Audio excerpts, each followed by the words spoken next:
Excellent There's a indeed. sort of quiet It's sophistication very about jazz smooth. music. I love jazz music. I feel like the jazz music has been one of those, like, I think underrated genres.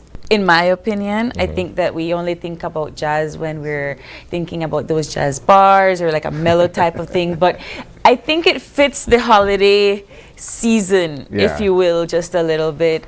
You feel cozy, you feel warm, and expensive. you feel you feel expensive.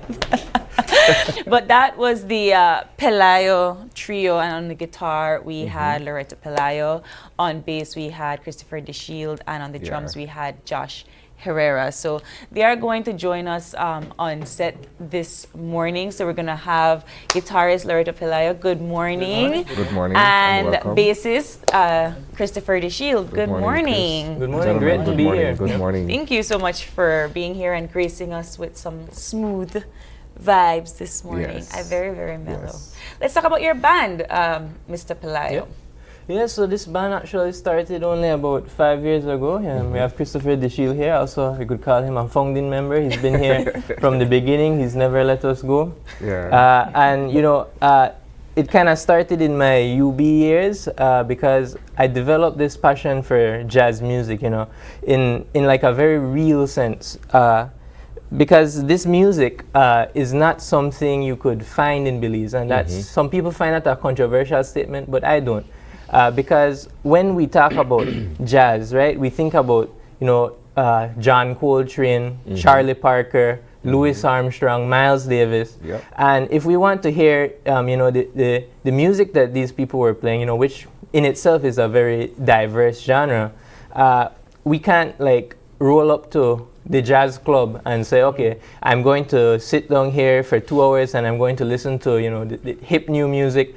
It's the reality is that it's not a thing, and so it became a passion project for me, and you know, I'm very blessed to have all these members here who are also very passionate about the music.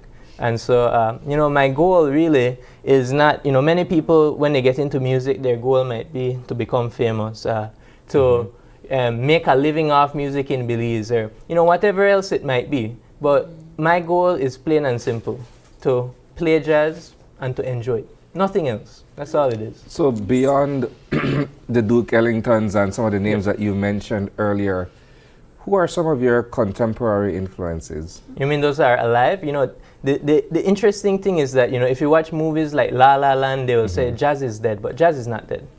Jazz is very alive. You have people like Kamasi Washington. Thundercat. Speaking of Terrace which, Martin. we're actually working on right? one of his tunes. He released a new album lately that we're trying to do one of his tunes. Kamasi? Kasami Washington, I believe it is. Yeah. So contemporary. There's a lot of great people. Like there's Pasquale Grasso, who is. If you look him up, he's literally one of the great. He might be the greatest guitarist of all time. Funnily enough, I also have a lesson with him. Greatest guitarist? I thought that would have been Santana. I was just about to say. This guy destroyed Santana. Julian Lage is another great guitarist that I look up to. And you know, the interesting thing as well is that I also know many of these jazz players who are in the scene right now. Just last December, I went to Philadelphia and I played with a group there. You know, it's the thing with jazz is that it's not so much as something that you sit in your house listen all day. Jazz is a very communal practice. Yeah, and so you know, being in the scene is as important as the music you're listening to. Yeah. So it's intimate that kind of way, right? Yeah. I have I've listened to you guys perform, and Christopher is a fellow colleague of mine, and so when he started playing with you guys, that's when I started to look you guys up. And you have your guitarist, you have your bassist, and you have a drummer. And some might say, where is your saxophone? There is a sax player. Okay. That's my wife, but she's practicing. She's coming soon. Okay. I can promise you that she's coming soon. Okay. So let's talk about your you know, collaboration into the Pelayo Trio? Yeah, well, I'm just listening to Pelayo. I think he's got a kind of educative streak about him, and not to psychoanalyze him or anything, but there's a bit of the obsession there that I think is nice for learning things. You know, when you have that kind of fervency, you have that zeal, poking around at things and fully understanding them. Yeah. So of the three of us here, I feel very much the student learning. I'm older than them by far. I suppose, estimation for some years. But definitely a learning experience for me. It's a kind of music that I grew up listening to from my father. He had a lot of records, jazz records, and I always wanted to play it. So I had the opportunity to jump on the bass from when I was at Palotti School of Music. And although that music wasn't played there necessarily, I had that love for it, and I'm very thankful for the chance to join this trio and actually play it according to the tradition. One thing I note about it, though, mentioning where you can find jazz in Belize, I was very interested to discover that with the recent Belize Music Project, was invited to go to Ivan Duran's studio in Benke. And yes, and he has these recordings of these Belizean musicians in these sessions in Radio Belize studio, covering the same repertoire that now Pelayo is rediscovering, studying, reviving here.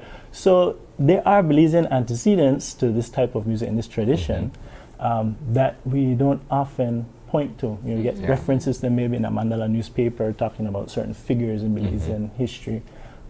But there are those Belizean connections, which I think is probably an interesting thing to There are also well-known Belizean jazz enthusiasts. I think of Dolores Balderramos Garcia with Jazz Expressions, right? That's right. Published. She, on radio, in terms of being able to promote the genre of music, is one of the forebears, at least for my time, in terms of allowing me to be able to appreciate jazz, right? Yeah, and so the thing is, appreciation is step one, because the thing is that people need to identify what is jazz and what is not, because jazz has somewhat become a catch-all. Everybody wants to be called jazz, but jazz has an inherent meaning to it. Jazz, he mentioned jazz is part of a tradition, it's part of a continuity. And so if you just come up with playing anything on the saxophone and calling it jazz, or saying, oh, this has very complex rhythms, this is jazz, it's not jazz.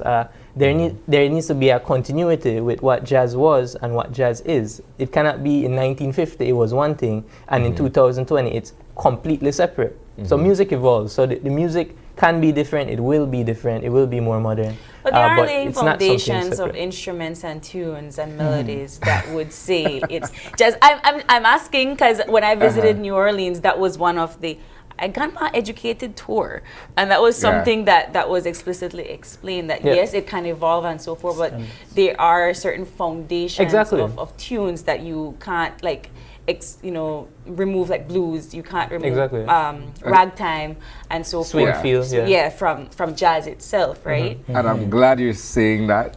I'm so happy you're saying that, because it brings me, and I don't wanna sort of disenfranchise our audience, right? But you have an artist such as Masigo, who is a saxophonist, he's a multi-instrumentalist, who borrows influences from various other genres of black music, but jazz is the foundation for it. So how would you look at an artist like that, who is borrowing to create something fresh? Yeah, so there's a saxophone player by the name of Patrick Bartley, and he talks about this concept a lot.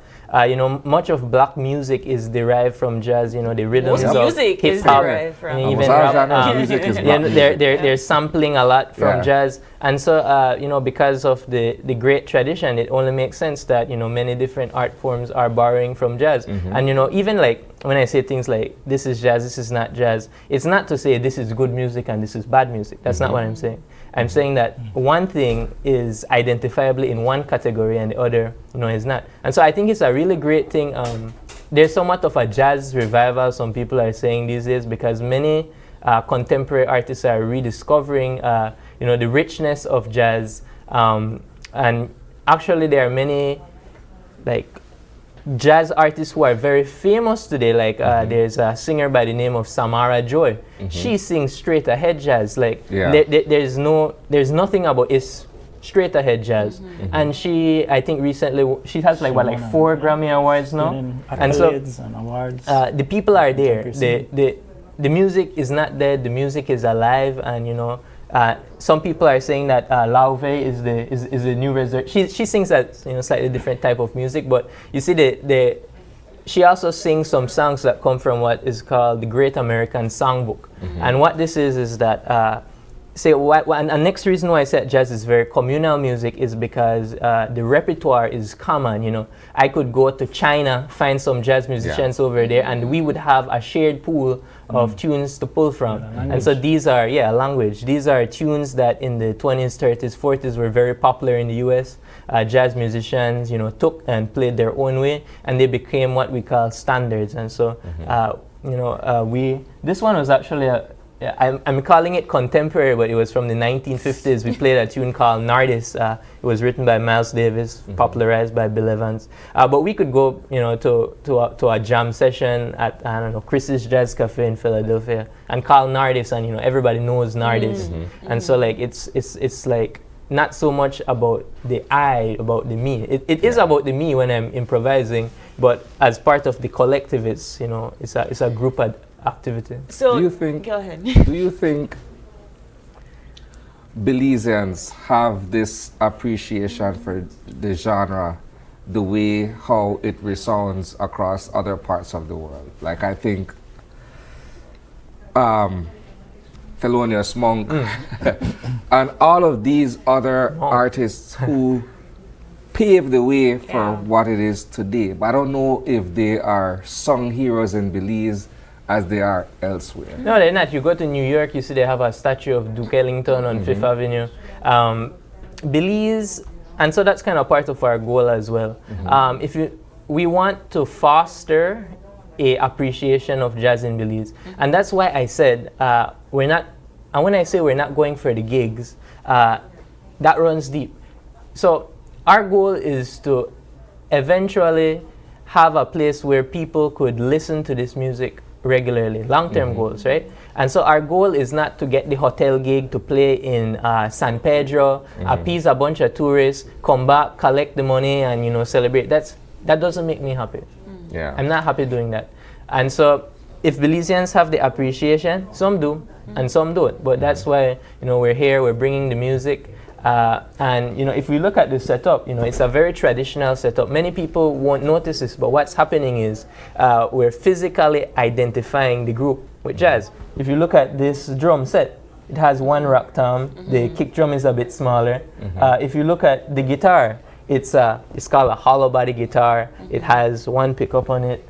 Little things like this. There's of course, music is sung, but there's an association with what we see and what we hear. And when we see these attributes, it, you know, again, like technically, I could come up here with like a, you know, solid body rock guitar and sung similar. That's true. That's true.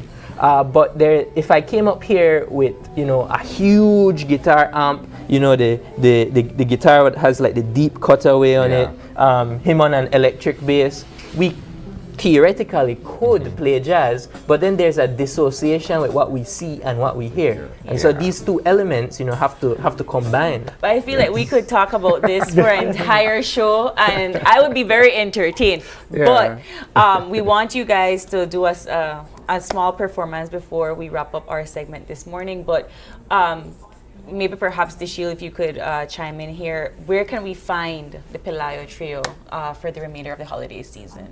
Well, we've recently had some adverts go out. I've had friends and colleagues contact me and say, well, I see you up there on that, like on the social media and the like. So there are adverts, number that you can call to get in touch with Pelayo, the band leader. And then we have a few gigs coming up, you know? I want to. Yeah, that's right. You have one This evening, today. no? Yes. Okay, so we can see you guys around the country for this holiday season. Yeah, actually, we're planning a concert for April. The details aren't set, Okay. but we're bringing down one of the active saxophonists in the scene. His name will be revealed very soon, but he's a very prolific sax player, and we'll be bringing him to play with us. We're just working out the logistics on that, but it's happening April for sure. We're set on that. Awesome. Well, guys, we would love for you guys to close off our conversation this morning with one of your tunes. Okay, so I guess I'll do that original tune. He named it. It's actually a mix of Belizean and swing. It's called Please Fishiling. So they could send me Please the Fishiling. shilling. Okay, well, let's get started, Alright. guys. Awesome. Please Fishiling.